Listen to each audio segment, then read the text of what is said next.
Hello, everybody. Welcome to Run and Code, humor in South Texas law enforcement. I'm your host, T-Bone. With me and got my back by my side as always, J-Man. J-Man, what's up? Nothing much. What's up, man? I'm tired. This job is just nothing but tired. Yep. so, uh, today we decided to talk about. Oh, before we get into that, we'd like to introduce our newest member of our team. This here is Jax. He wants to be involved, so we're gonna let him be in here today on a trial basis. For those of you who can't see this because you listen to the podcast, you can watch our YouTube channel and you'll be able to see him. He thinks he's bigger than he really is. So for those of you animal lovers, you'll enjoy Jax. Try to ignore his breathing noises. He's a pug, so Yeah, and the random jumping. He's probably and the random jumping he'll probably do, but he's excited. He's excited to be a part of this. Today we're going to talk about law enforcement, civilian law enforcement, as they work with military law enforcement. I can already hear the snickers from other cops, and I've had to deal with military law enforcement before. And nothing against our military law enforcement brethren. They have the same job, but it's a different mindset, different attitude, and of course they have the bonus of they're doing military personnel, which are generally going to be calmer than your average turd that we run into on the streets. Yeah. Because fighting with security forces ends up costing you your career. So, or a fun trip to the first sergeant, the commander, maybe even the brig on base, the B-doc on base. So it's not as bad. And the joke kind of is you have less experience as a 20-year security forces or military police or shore patrol, Navy shore patrol, than you would 3 months on duty with any other agency outside that base. And there are some truth to that. It's not their fault. It's military bases tend to have a lower crime rate than they were starting outside, and committing a crime in military community is kind of like farting in church. You're not going to get a lot of sympathetic witnesses because they're military. They don't tolerate that. Right. So, with the whole, we don't lie, cheat, or steal, or tolerate those who do. So, but dealing with them can be kind of fun. You've dealt with them. I've dealt with them. Mine is I'll either go pick up warrants on base. I happen to go to my base and I see on the screen they got a warrant pickup. I'll swing and just grab it because I'm already going downtown, so it frees up a warrant unit to go do something else. Or I've chased people through the base. Comes to mind, I was chasing a guy, and he was heading towards the base gate, and I offset my car because I don't want them shooting me if they start shooting at him. So I offset my car, and I'm on the PA screaming, raise the bollards, raise those round poles out of the ground. They're called bollards. I'm like, raise the bollards, because they can do that. You're coming on the base, you're at full speed like that. Oh, that's technically a gate runner, right? Yeah, they didn't raise the bollards. So he just drove right by him, and I'm like, "What are you doing?" I was like, "Thanks, guys." So now I'm telling dispatch, okay, we're going through Lackland and then, the base, all the way through the fucking base. Come out the back gate. We're coming out the back gate, and I'm on the PA again. Raise the bollards, and again they did not raise the bollards. We just went right by, and right as he hits the main street, he T-bones a car. so there's obviously there's going to be communication between everybody. Our military dispatch personnel. will call, their dispatch. But what about internally? Like, did they just don't- say, "Hey, there's a sheriff's deputy in a random car"? I'm sure. They didn't. They have alarms on base. Did You'd they think raise they the would. alarm? You'd think they would have gotten the radio like, "Hey, That's the most a pursuit coming on the base." That's the most unauthorized access to a base I think I've ever seen. In my Yeah, and life. so I was flabbergasted why they didn't raise the bollards coming in and raise the bollards going out. Like, it's like, hey, just get them off the base, kind of thing. Like, okay, speed limit on base is 30. We're doing about 85 through the base. I'm like praying we don't run through a flight of trainees marching. I'm just like, I stayed back and I just got ready to kill it. But nope, he knew where he was going too. He knew exactly where he was going. He'd been on base before. He was, and away he went. And the base can be confusing if you've never been on base before. I was stationed at that base for 7 years. I know the base very well. Mm-hmm. This guy drove it like he was stationed there 7 years. And right out the other gate. And I'm on the PA again. Raise the bollards. And nope, went right past him. We're at the main drag and T-boned the car. And so I'm pulling up and I'm running up to the car. The guy's trying to get out. I grab him. And then about that time, security forces comes pulling up. You need help? Do I need help? I needed help when he came through the other gate, and you could have just raised the bollards and put a stop to this right then and there. Problem solved. Those bollards are designed to stop an armored vehicle. It would have stopped this car no problem without even probably scratching the paint on the bollards. Yeah, that's what I needed help. How about on base? We drove the whole base. That'd have been nice to have some help there. Or how about when he was exiting the base? He didn't raise the bollards then either. So, I never got a chance to ask. Maybe they have a policy. Maybe they're not allowed to. Maybe who knows? Maybe they see it's a chase. They're not allowed to raise them because someone might get hurt. I don't know. But I'm like, what if you're just sitting there one day scanning ID cards and doing your little, hand jive when it's an officer and here comes a car doing 100 miles an hour towards the base gate. Are you going to let him go by you? Or are you going to raise the bollards? Because all they got to do is reach in the booth and slap that button and it'll raise them immediately. And they spring loaded. They come out quick. Oh, it's spring loaded. They may go down slow, but they come out fast. I mean, whoop, they fly. They're about 3 foot in the air and they will come out that quick. So I'm like, just hit the button. I just reach in and hit the button, One person. I just wanted one person to do that. And nobody did. So that was my first real run-in with them not helping. And I was flabbergasted, honestly. And the flight chief came out, which for civilians that don't understand or anybody who's not been military, flight chief is basically the on-duty sergeant for that flight of security forces that day. And he came out, and I was like, well, dude, why the hell didn't y'all raise the bollards? And he didn't really answer the question. We had a lot going on. So we got out there, we cleaned up the crash, and took the due for evading and all that. And I said, do y'all want his information too so that you can charge him federally?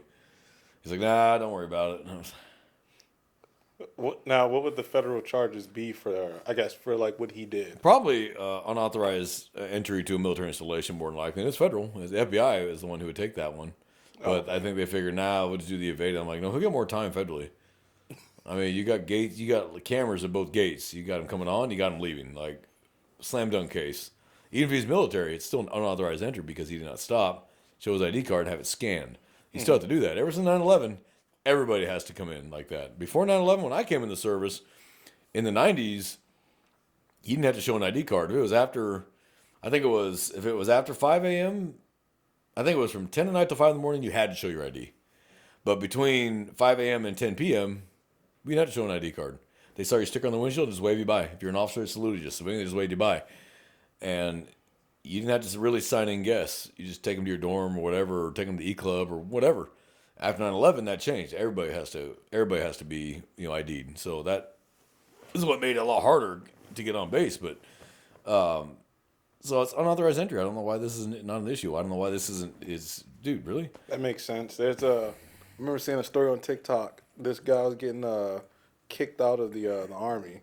I guess he was stationed at Fort Bragg, but he went back to, the base that he did basic training at to go sell vapes. And they got him for unauthorized entry because he wasn't supposed to be there. Well, I've dealt with them on. So the bases fall under the jurisdiction of my agency. We respond to the bases, not the municipal police department, but the sheriff's office responds to the bases. It's our jurisdiction. Yeah. So we work with them a lot. We do active shooter training exercises with them. Like we'll take them up to the big base on the north side of the county, and we'll do active shooter training with them. We'll close down the whole area and do the whole OP4 and have a blast and shoot sim rounds at each other for a couple hours. We do work with our partners. We do training for them. I was asked to come out and teach the SFST course to the security forces trainees.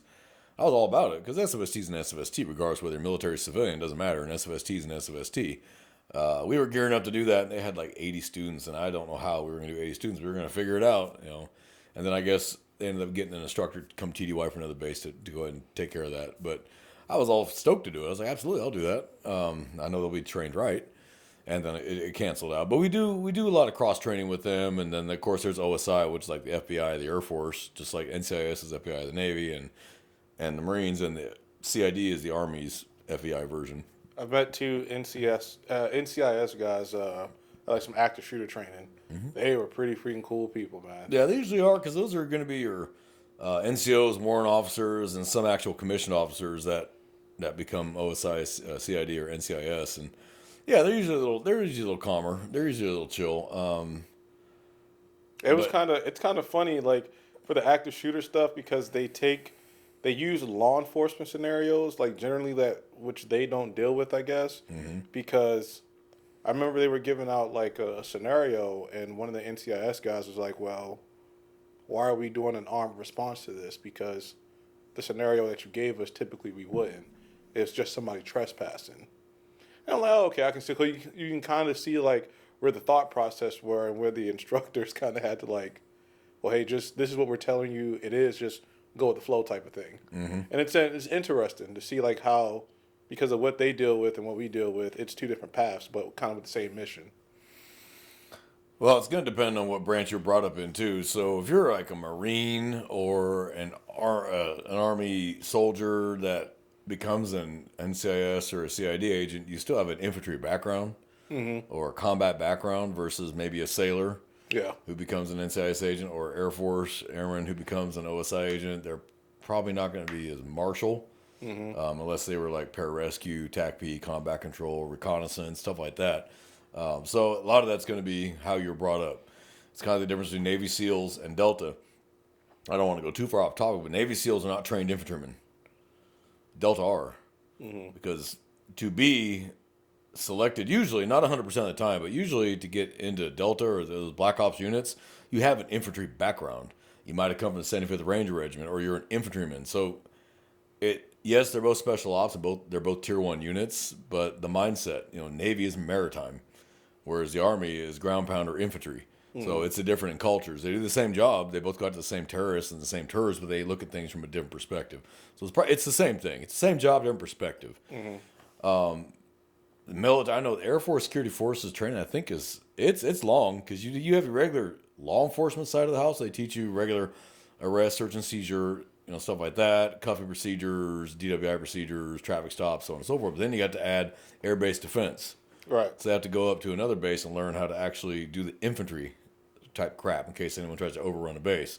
So that's when you play with the machine guns and the grenades and stuff like that because they still have to know how to do that. But primarily their function is law enforcement and base security.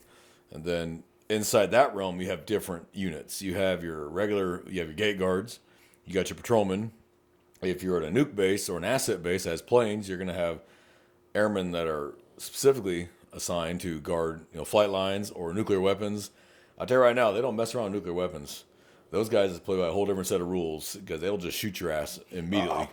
As they should. And they're not going to get in any trouble for it either. It's happened before in the silo fields out in Wyoming and Montana and North Dakota, stuff like that, where these idiots will go out there and try to hop the fences in nuclear silos and get shot. I'm like, well, there's signs every 10 feet. Warning, deadly force authorized. That they're not playing, and they're not civilian cops. They're going to get in trouble for shooting you. You jumped the fence on a nuclear silo. Yeah, they shot you out the fence. Yeah, that airman, not only is he not going to get in trouble, he's probably going to get a medal. It's a different world, but your sign warning, just like going on to base, people don't realize that. It says it on base. All persons are subject to search. They don't need a warrant. You came on base, different rules. National security doesn't have a privacy concern. Yeah. They're going to search your car. So they tell you, pull over. And it's funny when the civilians come on base and they get pulled over or picked for random inspection. They're going to search you and they're going to search your car. And these people flip out, you can't do this illegal search, blah, blah, blah, blah. They don't care. It's funny. That's another guy I watch on, he's a YouTuber or whatever. And he made a skit. He's like, yeah, sorry to tell you, man. He's like, what? Fifth car. Yeah, they don't. It is random. It's freaking funny. They'll tell them every third car, every fifth car, every eighth car, whatever it is. They will be random, but you're going to be searched. Yeah. And it's not an option. And if you refuse, you end up in handcuffs at the B-Dock, and they search your car anyway. And if they find drugs or guns, you have a huge problem. Huge problem, because anything is federal. Everything's federal. It could be a joint. It's on base. It's federal. So it's like they have these huge signs, warning, U.S. military installation, deadly force authorized, all persons subject to search. You can't say you didn't know. And then they try that. So the base near here has basic trainees, and they graduate every week. And we probably get an extra 3,000 people, 3,000 to 5,000 people on base every damn week. And they're coming from all over the country. And they'll come up and they'll talk, shit to the base security forces. Not a great idea. Not only for them, but for their son, daughter, husband, wife, whatever, because those are now military members responsible for their family members, and they can be in trouble for your conduct. Oh yes, really? Oh yes. When I was an Air Force drill sergeant, MTI as we call them in the Air Force, we tell the trainees you're responsible for your family and friends. They come to visit you on this base. You're responsible for them and their conduct. If they do something stupid on base, it's on you. So we tell them, if you got Uncle Jack that likes to snort a little bit, don't let him come to your graduation because he comes on base with that crap. They're going to find out it's you that he's coming to see, and you're going to have a problem. Yes, you're responsible. And you're standing tall before the man because of Uncle Jack? Yeah, sorry, Uncle Jack. Yeah, we had trainees that got in trouble because of crap their family did on base. Off base is a little different, but on base, no, you're responsible. Yeah, that sucks. Yep, I had a female flight, and this one girl was kind of a hard head, but I finally got to her, and she turned out to be a pretty good trainee and graduated. You know, I think she was an undergraduate, as a matter of fact, but her dad was an 05, a full commander in the Coast Guard. So it's like a Navy commander. Still an 05. He's a commissioned officer. But he came up. So what happens, at least it did when I was there, it may have changed by now. You graduate, you bring the trainees, now airmen, now bring their families back to the dorm. Look, Mom, I can make a bed.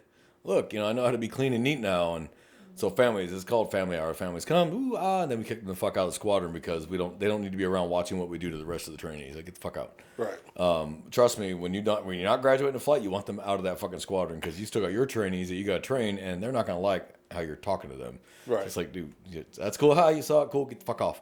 Leave. And this Navy or this Coast Guard commander come up there yelling at me about how he yelled at his little girl, and I was like, you need to get out of my fucking dorm, sir. He's still an officer, so I will call him sir. Well, you need to get out of my dorm, sir. And I said, and he kept going. I said, what do you think? This is basic training. What do you think I was going to do? I was going to yell at them. That's my job. My job is to train them, and it comes with high volume, and he just, and she's like, sir, I'm so sorry. I'm like, you know what? I'm not going to hold you responsible for him. He's a lieutenant, or he's a full command. He's a commander. He's an 05. I keep wanting to say lieutenant colonel, but yeah, it's commander. He's an officer. He knows better. So I guess he thought that all of a sudden I was going to drop to my knees and suck his dick or salute him. I don't know what the fuck he thought I was going to do, but he was in for a rude awakening. So I kicked him out of my dorm. I said, get out of my dorm. And she thought she was in trouble because we tell them that you're responsible for your family to a point. When your family's active duty military, it's on them. So he's an 05. There's nothing I can do to him other than just get out of my dorm. Right. Sir, get out of my dorm. Still an officer. Sir, get out of my dorm. I don't think I added the please though. Fuck him. But you get shit like that. And it's funny is I've had security forces come up to my dorm. So trainees, the way it generally works in the service is they do your background check to get you in the service. Once they do the background check, they don't really do another one. It's good for 10 years. Okay. So it could be 6 months, 8 months, a year. It's called the delayed enlistment program. They might not do another background check. So in between the time they did the background check and the time you left for your base training or your branch you're going to, you did something stupid. Mm-hmm. And I've had trainees. I was pushing a flight. This happened to me a couple of times. I was pushing a flight. I'm up in the dorm. They're doing dorm whatever, probably cleaning up. I probably did a tornado that day and went through it like a wildfire. Now, cleaning up, you got 1 hour. In reality, it's going to take longer than that, but it keeps them occupied while I get the paperwork done. Dorm guard, which they call it fire watch in the Marines, and I don't know what they call it in the Army. I don't remember now. But comes to my flight door and says, hey, sir, there's a guy with a suit and security forces at the door. Well, let him in. Instead of doing the whole entry procedures, yeah, let them in, because I'm in there. Yeah, let them in. They come in, and the OS agent comes in and says, hey, do you have so-and-so in your flight? Pulled out my roster. The flight I think I'd only had the flight like a week. So I'm like, all right, let me check. I pulled my roster, because I didn't know them all yet. I was like, oh, yeah, I got him. He's like, well, he's wanted for murder out of Los Angeles. I was like, okay. Trainee dumbass, get up here. Proceeding, sir. He runs up, and he didn't blink. He saw them, didn't blink. I said, hey. He did his little reporting statement. I said, you from Los Angeles? Yes, sir. And the agent, are you so-and-so? Social Security? Yeah. Yes, sir. You're under arrest for murder. You have a warrant for murder out of Los Angeles. The kid, give him his credit, maintained his bearing and stood at attention. But you can see the blood drain from his face. I'm like, oh, I'm guessing he's not coming back. No. All right. Dorm chief, pack his locker up. Clear out his locker and, get his bedding and all that crap. That's one down.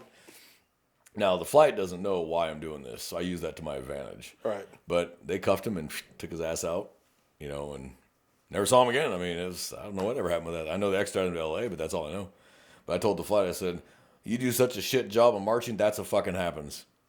Like, I don't have time to deal with your bullshit. I'm giving you orders to do it my fucking way. You don't, you disobey my orders, you get arrested. Of course, that's not why it fucking happened, but if half the trainees believe me, I'll have half the problems I would have had before. There you go. So use your resources. Another time I had trainees get drug tested before they show up, but then they get drug tested again when they get there. So they usually come in, at least when I was there. And again, the whole system's probably changed because I haven't been an instructor since, Jesus Christ, Bush was president. They would come in on a Monday night, going into Tuesday morning, maybe Wednesday, you close out your flight. I want to say it was Thursday or Friday morning, we go to Reed Clinic, and they do drug tests again. They pull your blood again. They do a full physical, but they also pull your blood. Mm-hmm. They're going to do another drug test, or it's urine. I think it's urinalysis. And then nothing. If it's nothing, you never hear from them. If it's something, you hear from them. And I want to say it was a couple weeks into training, and the commander called and said, hey, 2 of your training spot positive for marijuana. Okay. He said, pack them up, send them downstairs.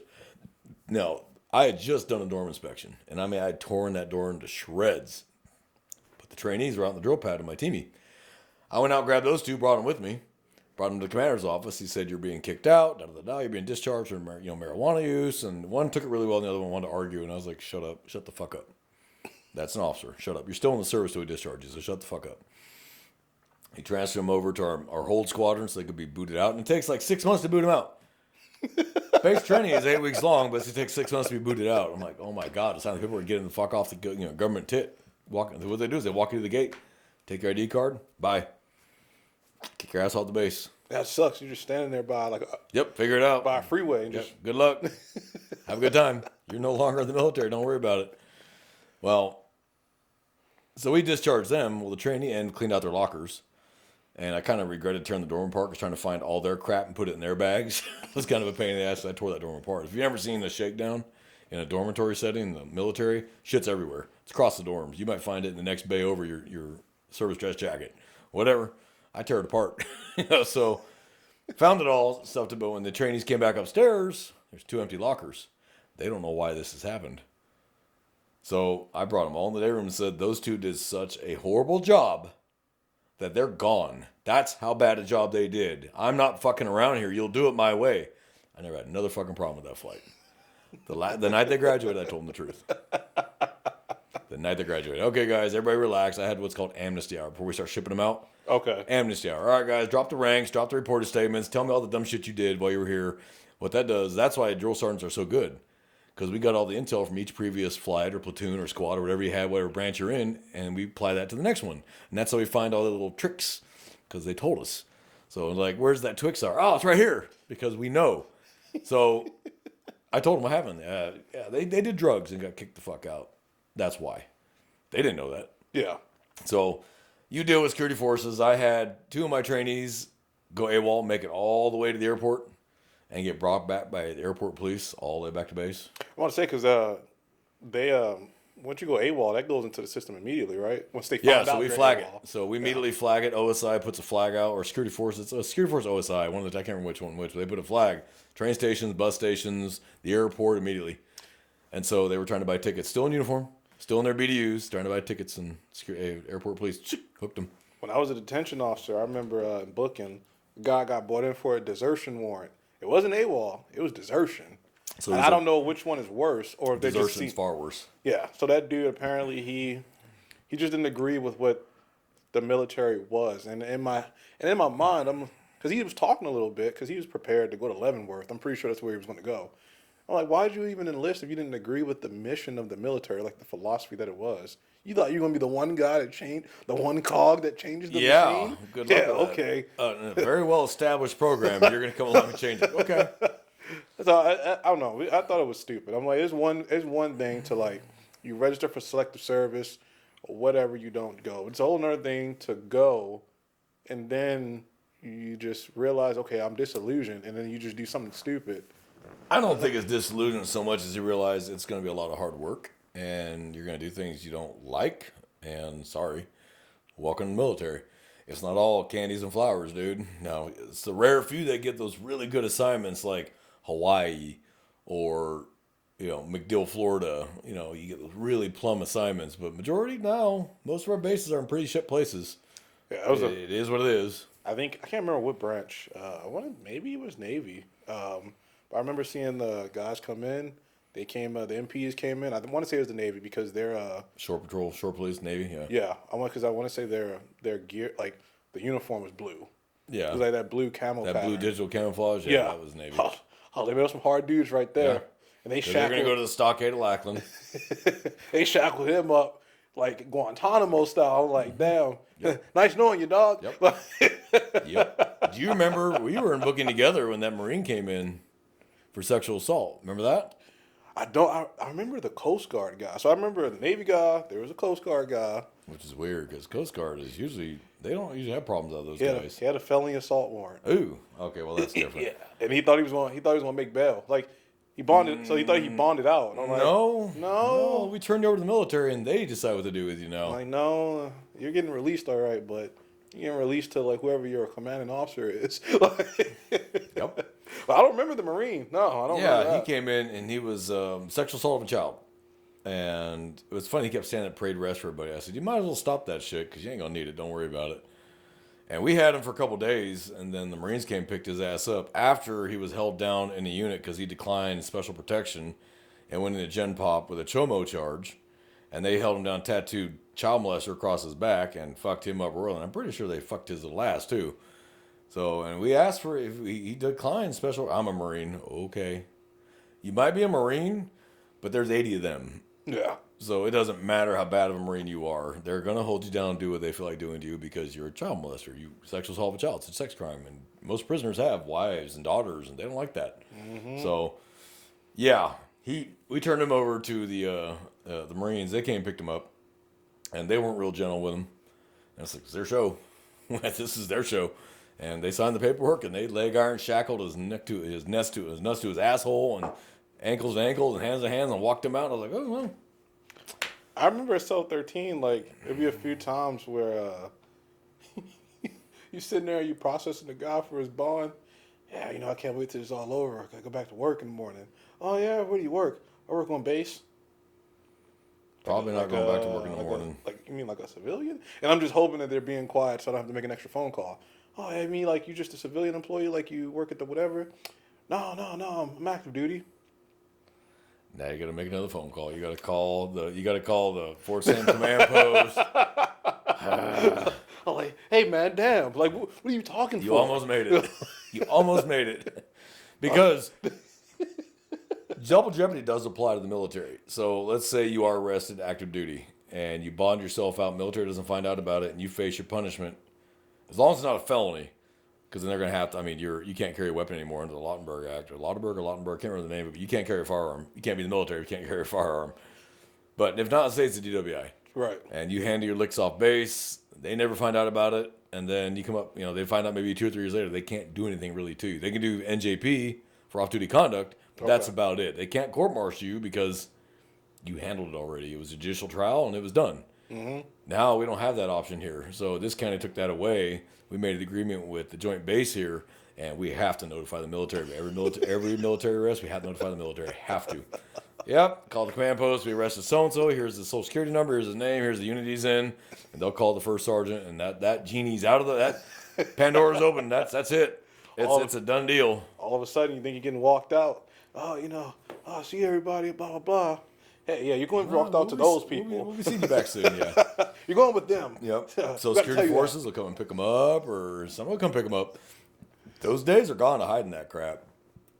My dad was in the Army. It was a game between the off-base cops and the on-base cops.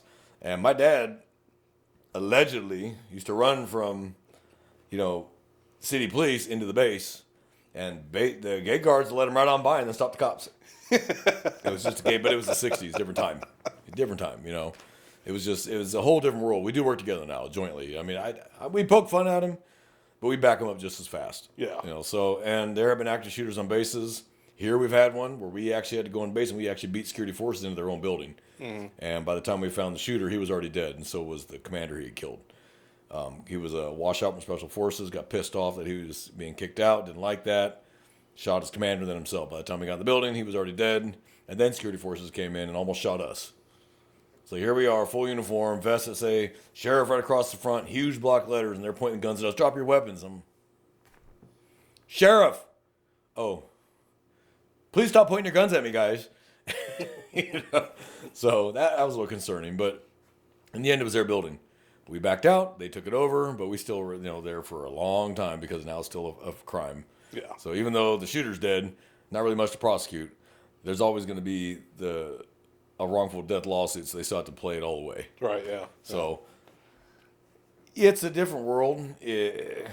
I don't miss the military. I love the friends I made and the things I did and the awesome places. The awesome places I got to go.